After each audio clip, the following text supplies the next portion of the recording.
उत्तर प्रदेश में विधानसभा चुनाव संपन्न हो गया। चुनाव आयोग ने 7 चरणों में मतदान पूरा कराया। 7वें चरण के बाद कई न्यूज़ चैनलों और स्वतंत्र एजेंसीज ने अपने अपने एग्जिट पोल के आंकड़े पेश किए, जिसमें बीजेपी के नेतृत्व वाले राष्ट्रीय जनतांत्रिक गठबंधन यानी एनडीए को अप्रत्याशित बढ़त दिखाई गई है। एनडीए को 250 या उससे ज्यादा सीटों पर विजेता दिखाया जा रहा है। वहीं समाजवादी पार्टी की बात करें तो सपा को भी लगभग 100 सीटों का फायदा होता दिख रहा है। लेकिन सरकार बनाने के लिए सपा के पास जो आंकड़ा दिख रहा है वो सरकार बनाने के लिए नाकाफी है। वहीं बसपा और कांग्रेस की स्थिति जस की तस दिखाई दे रही है। एग्जिट पोल सामने आने के बाद बीजेपी खेमे में खुशी है। उसके नेता लगातार एग्जिट पोल के आंकड़ों को सही करार दे रहे हैं। बीजेपी के सहयोगी अपना दल की अध्यक्ष और केंद्रीय वाणिज्य और उद्योग मंत्री अनुप्रिया पटेल ने इन आंकड़ों पर कहा कि उन्हें आश्चर्य नहीं है, यूपी में एनडीए सरकार सत्ता में वापसी करेगी। एग्जिट पोल के आंकड़े भी यही बता रहे हैं। लोगों ने हमारी कल्याणकारी योजनाओं के लाभ को देखते हुए वोट दिया। मुझे कोई आश्चर्य नहीं है। हमने इलेक्शन के शुरुआत से ही कहा है कि अपना दल भाजपा निषाद पार्टी का गठबंधन एनडीए गठबंधन उत्तर प्रदेश की सत्ता में वापसी करेगा।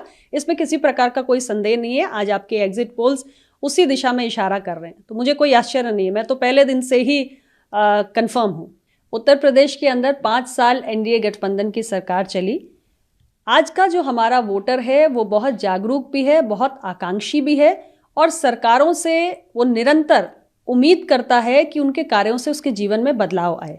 हमने जितनी भी गरीब कल्याण की योजनाएं चलाई, उनका प्रभाव ये है कि आज़ादी के बाद ऐसे बहुत सारे परिवार हैं जिन्होंने शायद पहली बार किसी योजना का लाभ उठाया और ऐसे बहुत सारे परिवार हैं जिनको एक से ज़्यादा योजनाओं का लाभ पहुंचा है। और सबसे बड़ी बात जो हमारे शासन व्यवस्था की खासियत है कि ज़्यादा से ज़्यादा हम टेक्नोलॉजी अडॉप्शन करते हैं गवर्नेंस में, जिसके कारण जो एक बिचौलियों के हस्तक्षेप की प्रवृत्ति रहती थी जिससे भ्रष्टाचार को बढ़ावा मिलता था, उस पर पूरी तरीके से अंकुश लगा है। आज अगर लाभार्थी के लिए 1 रुपया भी सरकारी खजाने से निकलता है तो सीधे डीबीटी के जरिए उसके खाते में पहुंचता है। तो एक सकारात्मक बदलाव, एक ईज ऑफ लिविंग का जो प्रभाव है उसे महसूस किया है उत्तर प्रदेश के वोटर ने और यही कारण है कि एनडीए गठबंधन के प्रति उसका विश्वास पहले से कहीं ज्यादा बड़ा है और यही फैक्टर है जो एनडीए की दोबारा सत्ता में वापसी कर रहा है। गौरतलब है कि यूपी विधानसभा चुनाव में समाजवादी पार्टी के राष्ट्रीय अध्यक्ष ने रैलियों और जनसभाओं में पूरी ताकत झोंक दी। पूरे राज्य में अपना विजय रथ दौड़ाया। उनके साथ कई छोटे दल, चाहे सुभाषपा हो या फिर प्रसपा, सभी साथ आ गए। साथ ही यूपी में एंटी इनकम्बेंसी फैक्टर भी अखिलेश का इरादा मजबूत करता रहा। लेकिन एग्जिट पोल के आंकड़ों ने सभी बातों को दरकिनार कर दिया।